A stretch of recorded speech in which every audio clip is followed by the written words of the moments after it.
Meus caros amigos e amigas da editora Cleofas que nos acompanham por este trabalho Sentire com Eclésia. Muitas pessoas perguntam o que é o pecado contra o Espírito Santo. É um pecado diferente, porque Jesus disse que é o único pecado que não tem perdão, nem nesta vida e nem na outra. Então as pessoas querem saber. Bem, o Catecismo da Igreja Católica, aqui no parágrafo 1864, ele responde com clareza. Eu quero ler para você e quero explicar. Ele diz assim, olha, todo pecado, abre aspas, é uma citação do Evangelho, todo pecado, toda blasfêmia será perdoada aos homens, mas a blasfêmia contra o Espírito Santo não será perdoada. É Jesus que cita isso no Evangelho de São Mateus, capítulo 12, versículo 31, e outros textos do Evangelho. Então, o Catecismo explica o seguinte: pelo contrário, quem a profere é culpado de um pecado eterno.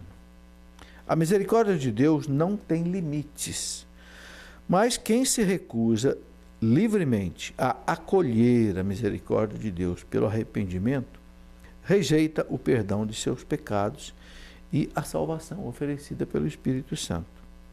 Semelhante endurecimento pode levar à impenitência final e à perdição eterna.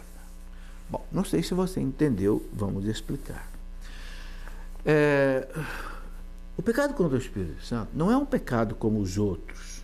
Por exemplo, roubar, matar, prostituir, abortar, não sei, ofender alguém. Não, não é simplesmente um ato. O pecado contra o Espírito Santo é um estado de endurecimento do coração. Quer dizer o quê? Deus oferece o perdão para a pessoa, mas a pessoa não quer o perdão, não quer se arrepender. Você entende? Então, por isso que ela permanece no pecado, qualquer que seja o pecado dela. Então, o Catecismo diz aqui que é um endurecimento do coração. Você pode querer fazer alguma coisa para uma pessoa, mas se a pessoa não quiser, não tem como você fazer. Então, o Catecismo explica que não é a misericórdia de Deus que é pequena. Não.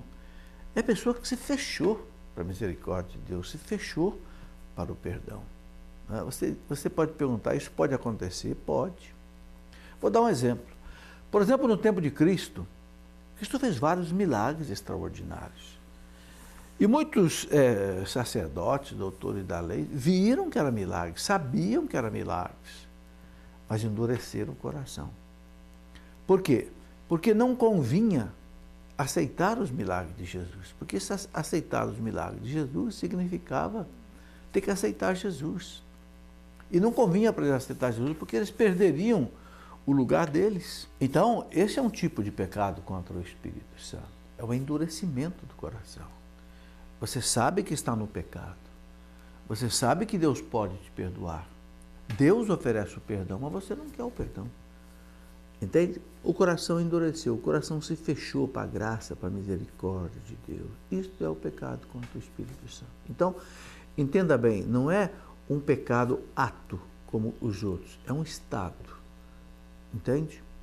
Que realmente se a pessoa morre desse jeito, ela morre na inimizade de Deus. É por isso que Jesus disse que aí não tem perdão.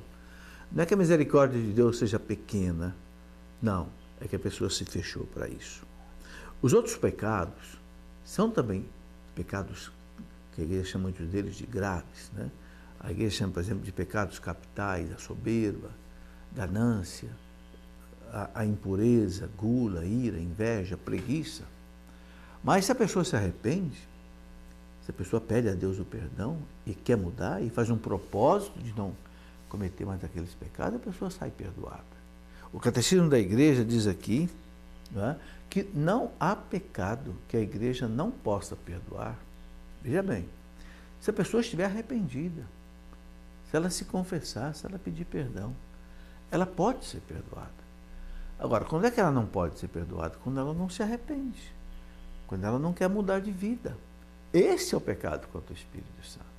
A pessoa pode ter matado, roubado, prostituído, feito muitas coisas erradas, mas se ela se converteu, se arrependeu, acolheu a misericórdia de Jesus, pronto, ela pode ser perdoada. E o Cristo deixou isso muito claro.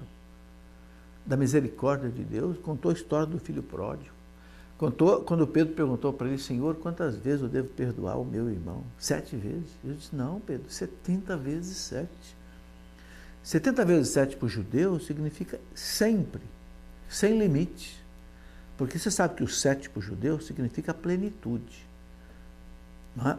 70 vezes 7 é a plenitude da plenitude. É como nós falamos na matemática, 2 elevado ao quadrado.